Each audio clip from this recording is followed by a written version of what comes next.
L'invité principal de ce journal est Michel Platini, le célèbre numéro 10 français, aujourd'hui numéro 10 italien.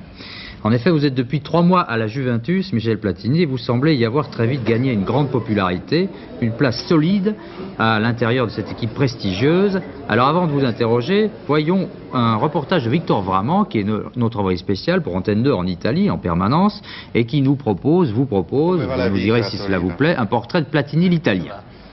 Ça va bien, ils sont gentils, les gens en Italie, et puis... Oh. L'italien, ça va, ça progresse? L'italien, ça va, mais je crois que c'est la ville la plus francophone d'Italie. Il y a beaucoup de monde qui parle français. On se sent vraiment pas du tout dépaysé. On est bien. Je suis bien, on est bien. Enfin, en tout cas, quand vous êtes sortis, les gens se sont précipités pour demander des autographes. Oui. Ça y est, vous êtes adoptés, quoi. Oui, on est adoptés. Ils sont un peu collants, ils sont un peu fanatiques. Ça change un peu de la France, où le football ici est une institution, a une histoire. En France, on est footballeur. Comme ça, ici, on est beaucoup plus considérés. Les footballeurs sont beaucoup plus considérés. Et peut-être un peu trop, puisqu'on n'arrête pas de parler. Il y a énormément d'argent qui se joue sur le football, donc c'est un phénomène social. Il y a des milliers de gens qui vivent du football. Ça a une importance terrible. Comment ça va avec les autres joueurs de la Juventus? Enfin, la Juventus. La Juventus, non, ça va très bien. Je pense que, en tant que footballeurs, on les connaît tous. Ils sont très très bons comme footballeurs. Ils ont gagné la Coupe du Monde, on ne peut pas faire mieux. Puis en plus, ce sont des gars qui ont su rester simples et qui sont très gentils, très, très sympathiques, très braves, comme on dit ici. Il faut voir dans quel genre de club a atterri Michel Platini. Il y a 6 champions du monde dans la Juventus.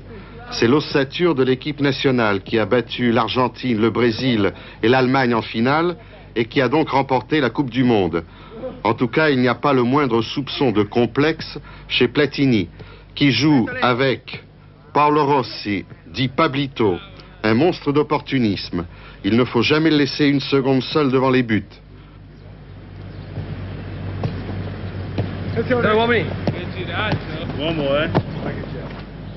Dino Zoff, 42 ans, gardien de but inamovible, capitaine de l'équipe nationale, championne du monde. Antonio Cabrini, le playboy de la Juventus, le chouchou des tifosi du sexe féminin et un très bon joueur. Claudio Gentile, il a complètement neutralisé Zico et Maradona en Espagne. Et puis il y a Roberto Bettega qui a été blessé mais qui recommence à marquer de la tête.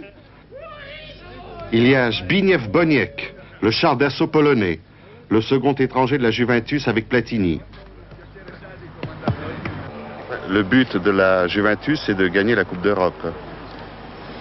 Le but de la Juventus, c'est de tout gagner. Tout, le championnat, la Coupe d'Europe. Tout, je crois qu'on a les moyens de le faire, mais on peut tout perdre aussi, c'est ça qui est terrible.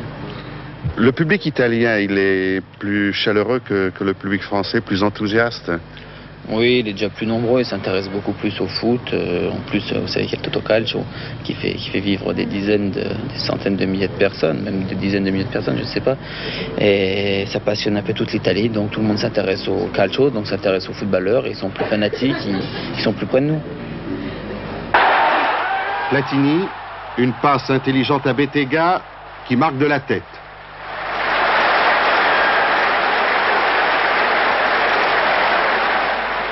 Boniek, qui passe à Platini, but. C'est le deuxième but de la Juventus contre Cesena pour la deuxième journée du championnat. Le mercredi précédent, Platini avait marqué un but contre les Danois en Coupe d'Europe. Remarquez que vous aviez tendance à donner des indications aux autres joueurs, à les diriger un peu. C'est un réflexe de capitaine de l'équipe de France. C'est ce que me demandent un peu les dirigeants de la Juventus de Milan, la Juventus de Turin, pardon, je suis un peu fatigué. C'est eux qui me demandent de jouer comme ça, d'essayer de conseiller tout le monde. Au début je disais rien, je me faisais un peu reprendre de voler parce qu'il fallait que je sois le patron, il fallait que je crie. Alors maintenant j'essaye de diriger un peu mes partenaires parce que j'ai plus la possibilité que de voir le jeu, alors on me le demande, je m'en prive pas. Michel Platini arrive un peu en retard à l'entraînement, mais enfin on lui pardonnera s'il est vrai qu'il doit devenir le cerveau de la Juventus. Lorsqu'il y aura un match international, enfin pour l'équipe de France, vous revenez, vous jouez avec l'équipe de France? Dans la mesure où je suis sélectionné par Michel Delacaux, je reviendrai, oui. Vous serez forcément sélectionné. J'espère.